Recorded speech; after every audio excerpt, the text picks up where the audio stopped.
Ito yung pangalan sa cross. Hindi ito yung pangalan niya. Henry. Eh, nagre-reklamo yung mga Hudyo. Bakit Henry ang nilagay mo? Si Pilato. Ang nasulat ay nakasulat na.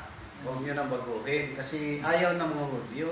Kasi ang ibig sabihin ng Henry, yan, siya.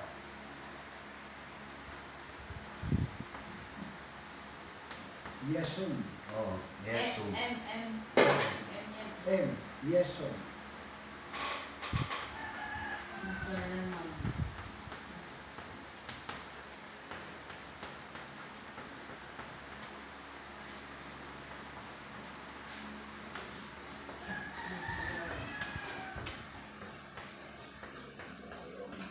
Yan siya.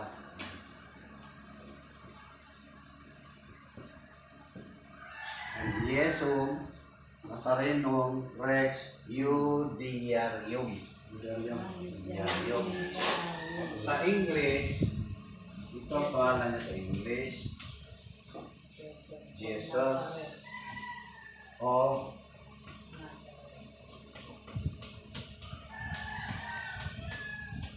Nazareth. Yung Rex, King of yung Judea, yung Jews. Oh. Yung Henry, short lang ba? Kaya nagalit yung mga Hudyo doon. Bakit? Kasi ang ibig sabihin, Jesus of Nazareth, King of the Jews, sabi ng mga Hudyo, hindi naman siya hari namin. Oo.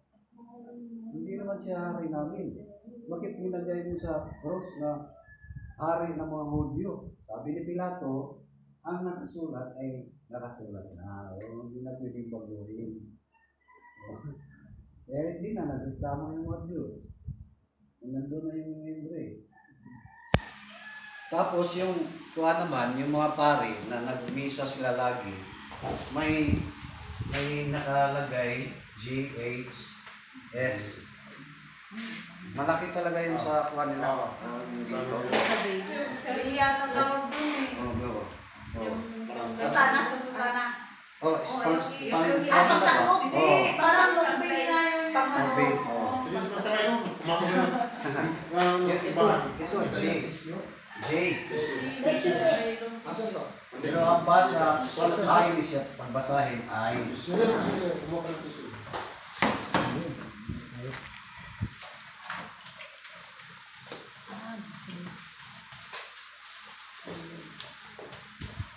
Ay, yun, hindi J. Yeah, N pa rin. N pa rin sinulat mo. Yung J, tanggalan mo yung... Hindi, yan. GH J kasi. yan. Oo. Pero wala silang J doon. I ang magbasa nito. I. Yeson. I. Pero yung spelling, JHS talaga yun. Ah, okay. Oo. Parang silent J. Oo, silent J. Yesum hominum salvatorum. O yun, JHS. Ibig sabihin niya sa English, Jesus, the Holy Savior. Yes. Lalo. Yan ang hindi pinapaniwala sa mga Katoliko. Wala. Oo, yun nga po. Oo. Kahit na kaibigan ko, hindi alam yan eh. Yan, di ba tingin mo yun? Lalo na sa ibang bansa na dito. Kasi kung hindi naman Tapos makakonklud kaagad, sasabihin mo, kung hindi kayo makapaliwanag yan, ako ang makapaliwanag, ako ang totoong Katoliko, kayo hindi. Makakonklud kaagad. Kasi hindi nyo, kayo ang nasa Katoliko, hindi nyo alam, bakit ako nakakaalam, hindi ako Katolik. So, ibig sabihin, ikaw yung Katoliko, sila hindi. Yung name doon sa kawan, Katolikong laki ng Katoliko, hindi niya alam eh. So, nandyan lagi yung mga okasyon sa simbahan. Nandyan lagi, present lagi.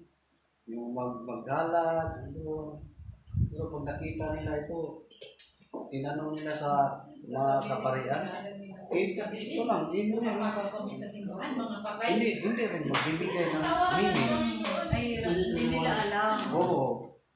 Kaya yung iba doon, hindi na magsimba. Inigdaan nila sa simbahan, hindi na sila magsasign ng cross. Yung inano ko nga, yung parang tinatakot ko ba? Sabi ko, ano ito? Cross. Ang cross ay kapangyarihan ng Diyos. Ngayon, punta tayo sa sementeryo. Maraming cross doon, maraming cross. Maraming cross, ha? Sa ibabaw ng cross, ay sa ilalim ng cross, dito, ilalim ng cross. Anong nakalagay dito? Sa sementeryo. Di ba, lalagyan talaga ng cross? Oo. Patay. Oo, mga patay dyan. Ngayon, sa mga simbahan ng mga Katoliko, karamihan sa simbahan, sa ibabaw ng simbahan may cross. Oh, so ngayon, ang nasa baba, ano ibig sabihin Kung doon? pumapasok doon. Patay. Kasi kung logic talaga, Oh, di patay kasi. Doon dito, alam eh. logic ito eh. Check na eh. Oh. Paano sabihin patay? Kasi hindi na Oh, una ka doon sa sementeryo. Ano ba ang nasa ilalim ng cross? Ay, sagot sila, siyempre, patay. Oh, ngayon, dito tayo sa simbahan. Sa ibabaw ng simbahan, may malaking cross. Nako. Oh, ngayon, sa ilalim ng simbahan, anong tawag sa mga tao doon? Yung patay. Patay. Oh, ba't magsimba ka pa? Patay na po Patay doon. doon. Oo. Nakita. Bakit, sabi nga, bakit ganon? Basa, Lucas 12:59, sa isinta. Sige, ibasa daw, basahan mo. Basahin. Bible, Bible. Ito. Basahin. Iti-take down ang takot. Bahala sa dyan. Sa Lucas. 12:59 sa isinta. Ano yun? Oo. I-download mo naman lahat yung dito. I-download na lahat. Ano, Lucas? Ano yun na? Hanggang saan pa? Lucas. 12:59. 7?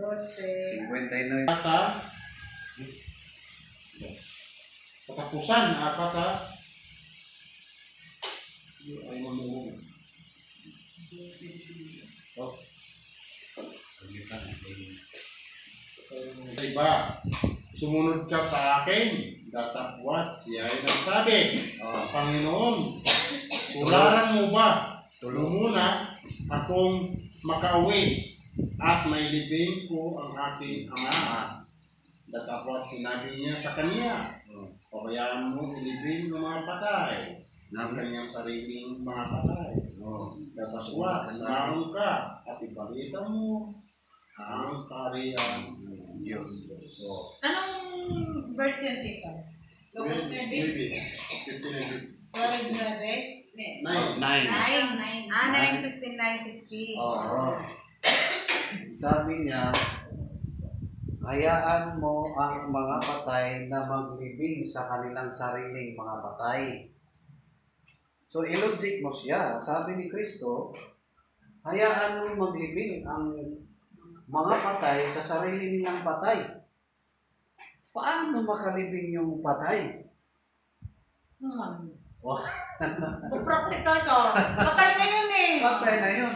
Tapos mga patay pa ang maglibing sa patay. Paano nilibing ng patay na yun, tapos ang mga patay pa ang maglilibing? Ito siya, Diyos kasi, tapos papasok ka sa simbahan, yung patay sa paniniwala, kahit buhay pa, patay na. Okay. Yun siya. Kasi patay na, dahil namatay ka kasi, hindi na makahinga. Ang naglibing, mga patay, hindi nyo naniniwala, yung patay sa Kaya sabi Kahit ko, buhay pa siya, patay na ang tawag sa Panginoon. Okay. In short, yung paniniwala. Paniniwala Hindi siya. patay na. Logic yan, logic yan. Alam mo naman yung Panginoon na Grabe hindi kaya. logic, ang kalingaga, yung sambingay niya. Kasi kung sinulat yan, sinasabi na, basahin. Sinabi dyan, kaya, lawakan unawain at intindihin. Kasi pag sinabing doon sa ilalim ng simbahan, mga patay, buhay yun eh. Yung nga po. Nagsasamba. Nagsisimba yan Oo. doon. Kaya yung iba noon, di na sisimba, di na nga tumingin sa cross eh. Di na.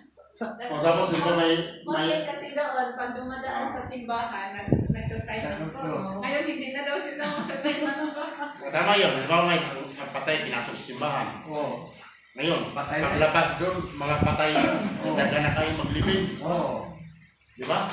Patay ka na. Mga patay nakipaglibing. Yun Yun. ang ibig sabihin doon. Yun yung ibig sabihin. Hayaan mong mga patay.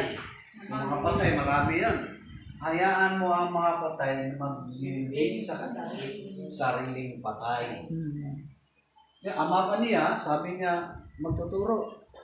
Pahintulutan mo ako, nailibing mo na ang aking ama kasi namatay yung ama niya. Anong sabi ni Kristo? Hayaan mo maglibing ang mga patay sa kanilang sariling patay. Kung hindi mo i-logic yun, paano makalibing yung mga patay?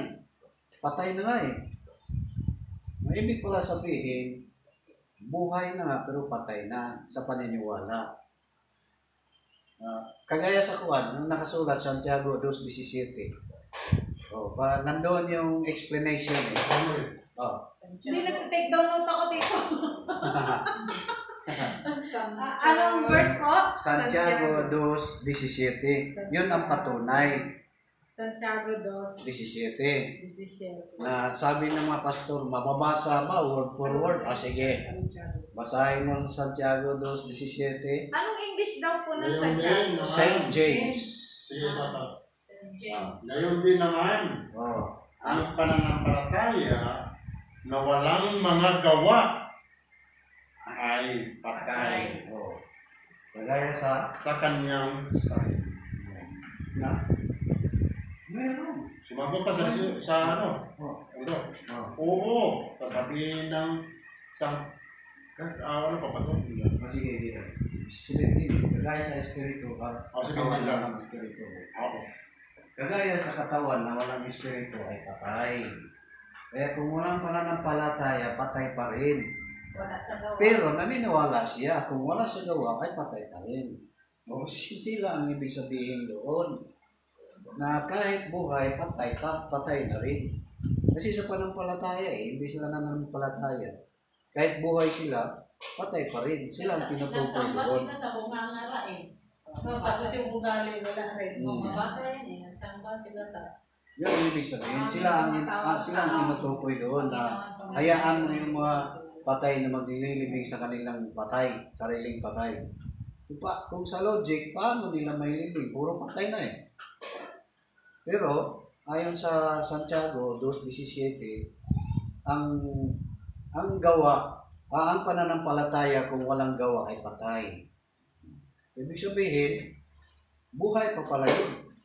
Pero nanampalataya siya, hindi lang gumagawa, patay pa rin ang tawag doon. Kailangan gagawa ka talaga. Oo. Kagaya sa katawan, kung wala ng espiritu, patay na tawag doon. Yun ang tunay na patay. Ayun. Oo. Yun ang tunay na patay.